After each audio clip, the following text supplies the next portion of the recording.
الشخص اللي قفل الصفحة فعلا بيكمل طريقه، لكن اللي لسه متعلق بيكون كل شوية بيرجع يبص وراه، مش لأنه عارف هو عايز ايه، لكن لأنه لسه مش قادر يفصل تماما.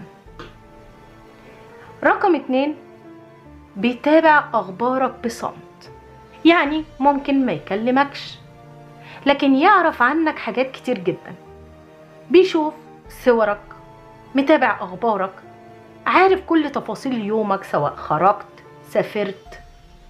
الشخص اللامبالي مش بيضيع وقته في المتابعة، لكن الفضول المستمر غالبا بيكون وراه مشاعر لسه ما انتهتش.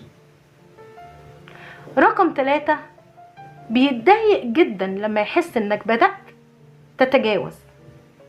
من اكتر العلامات الواضحة تلاقيه ساكت طول الوقت،